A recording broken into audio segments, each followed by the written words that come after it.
तो भैया ये बताओ कि क्या है बेस्ट टेस्ट सीरीज़? किस टेस्ट सीरीज़ को हमें जॉइन करना चाहिए? ये एक सवाल है। अब ध्यान रखना, मैं यहाँ पे ये नहीं कर रहा कि अपनी ओपिनियंस इम्पोज़ करूँगा, ठीक है? मैं देखूँगा कि क्या वो ऑब्जेक्टिव पॉइंट्स हैं, जो कि हमें ध्यान में रखने होते हैं, एक टेस्ट सीरीज़ को जॉइन करने से पहले। और डेफ़िनेटली मैं आपको कुछ रिकमेंडेशंस भी दूँगा, जो कि मेरे एक्सपीरियंस में बढ़िया रही हैं और जिन भी स्टूडेंट से मैंने कॉन्टैक्ट किया है, उनसे बात करी है, उनसे लर्न किया है कि उनकी जो टेस्ट सीरीज़ थी, वो कितनी बढ़िया है और कितनी नहीं है ना? उनके एक्सपीरियंसेस से भी मैं आपको एक सजेशन दूँगा, ऑलराइट?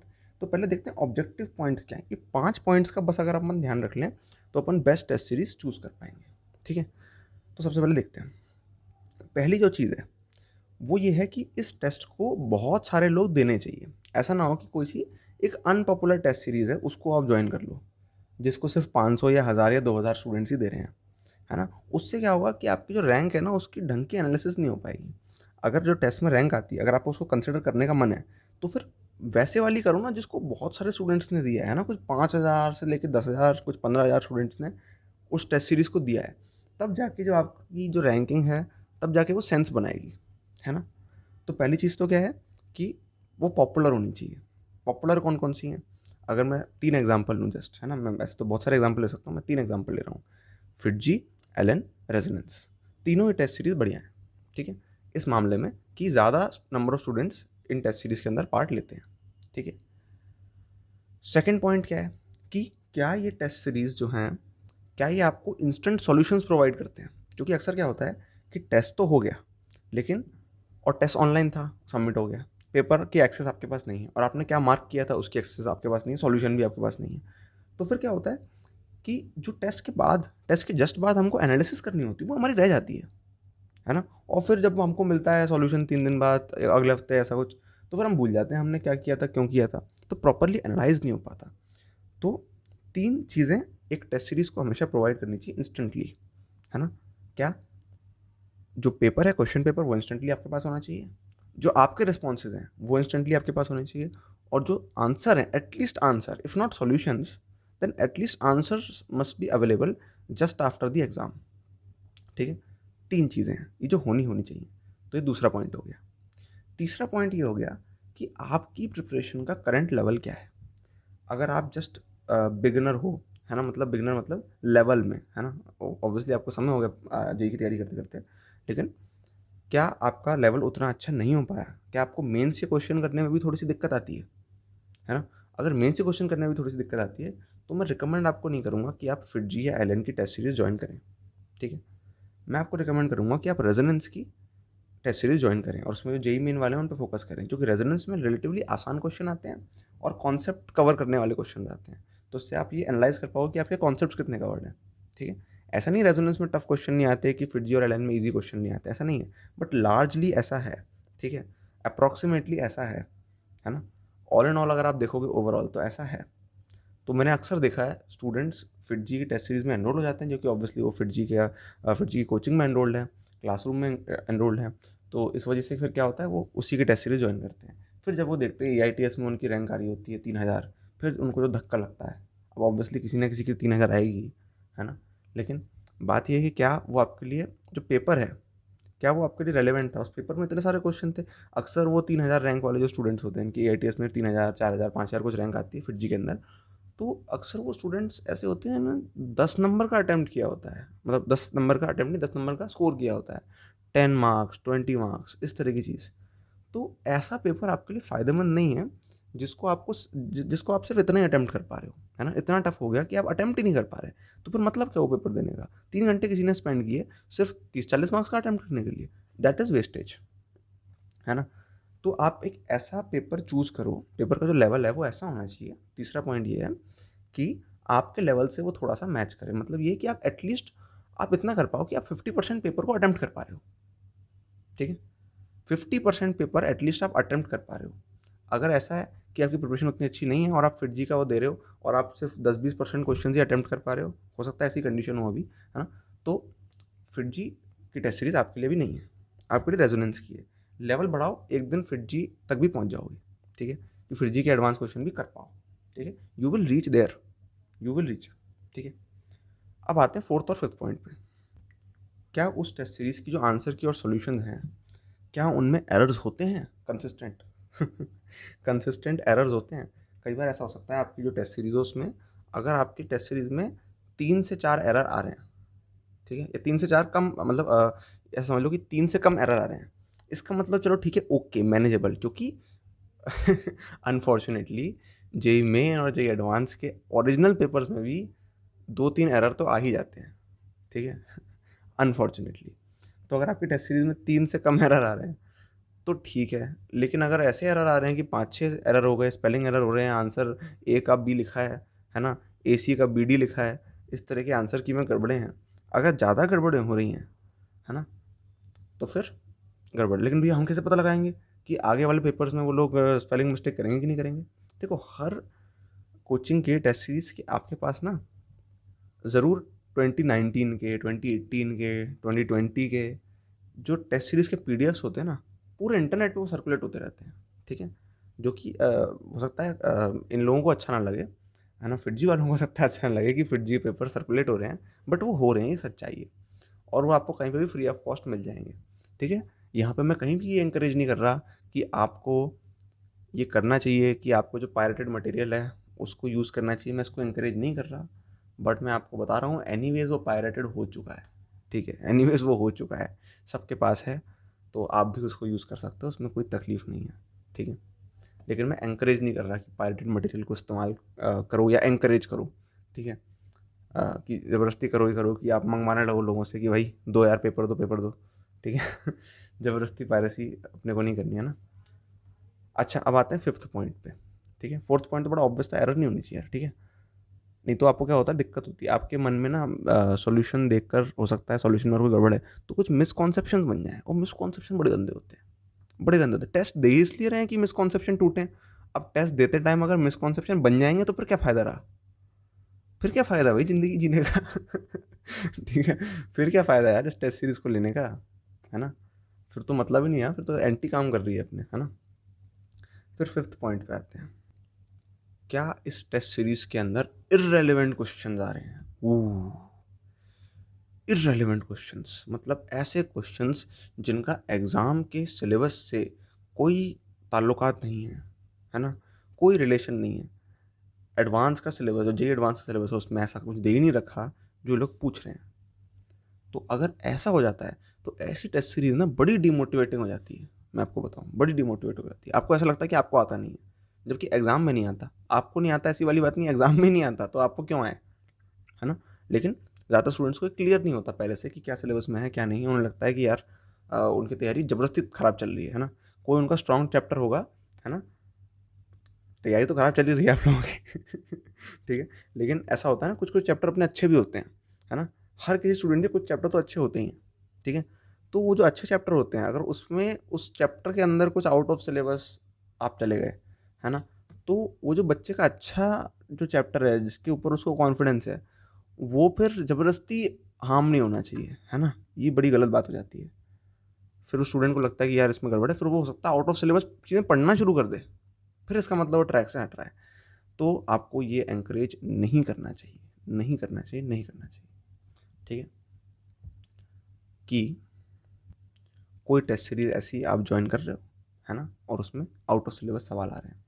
अगर मान लो आपने जॉइन कर ही ली और आ ही रहे हैं आउट ऑफ सिलेबस सवाल, इसमें आप कुछ नहीं कर सकते। जस्ट उनको इग्नोर करो, जस्ट उनको इग्नोर कर दो बिल्कुल। ये मत सोचना कि अरे यार ये पढ़ा तो था, ये आना चाहिए, नहीं आना चाहिए, बिल्कुल नहीं आना चाहिए, हटाओ, बंद करो, फट फट, ऐसे, ठीक है? इन 5 पॉइंट्स का ध्यान रखेंगे तो डेफ़िनेटली हमें टेस्ट सीरीज़ के अंदर कोई तकलीफ़ नहीं होने वाली। अब कुछ और पॉइंट्स हैं जो कि कंसिडर करने चाहिए, ठीक है? मैं उनको नहीं बोल रहा, जो कि बड़े ऑब्वियस हैं। जैसे कि टेस्ट सीरीज़ ऑनलाइन होनी चाहिए कि नहीं होनी चाहिए? ऑब्वियसली ऑनलाइन होनी चाहिए यार, लॉकडाउन है, क्या कर रहे हो? है ना? और लॉकडाउन है, कभी-कभी नहीं है, लेकिन सेल्फ लॉकडाउन तो होना ही चाहिए ना। तो टेस्ट सीरीज़ कंडक्ट भी नहीं हो रही ऑफलाइन, तो ये तो ऑब्वियस बात है, तो ऑब्वियस बातें नहीं की मैंने यहाँ पे, है ना?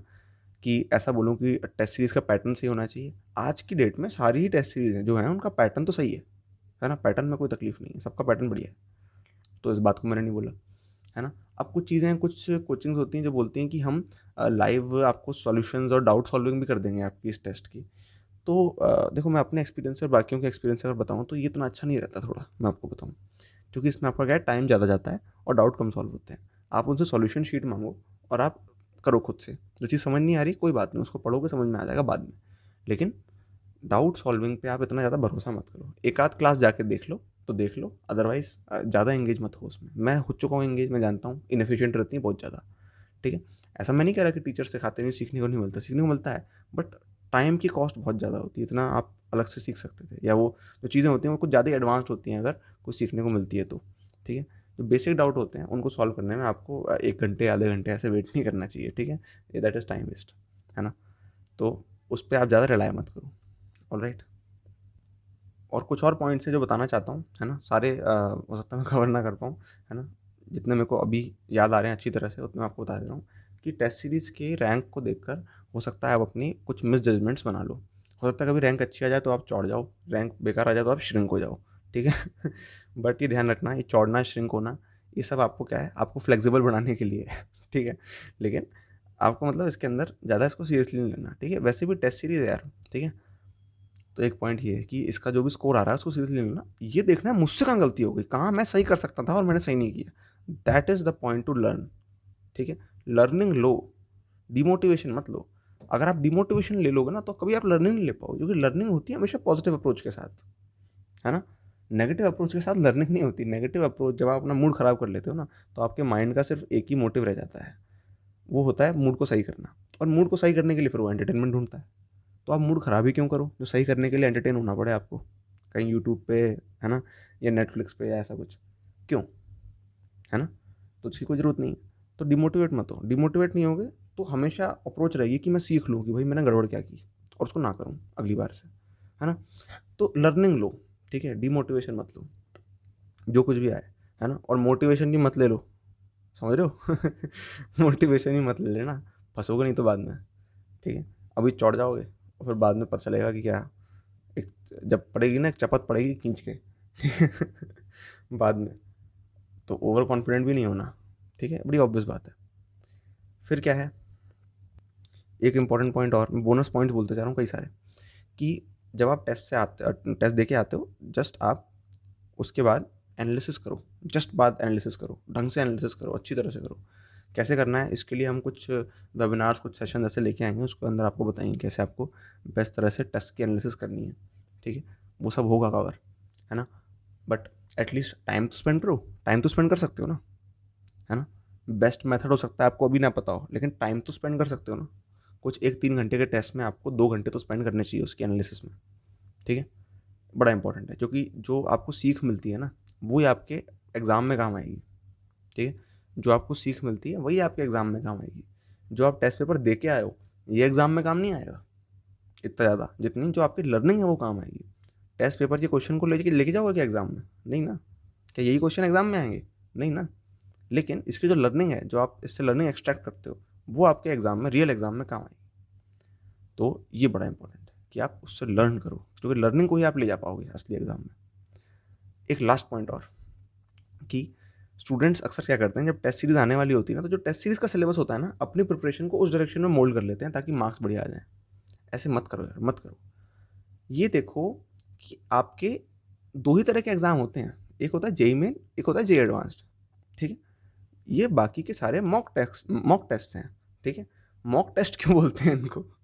मेबी इनको मॉक टेस्ट हम इसलिए बोलते हैं क्योंकि ये जस्ट आपको मॉक करने के लिए है।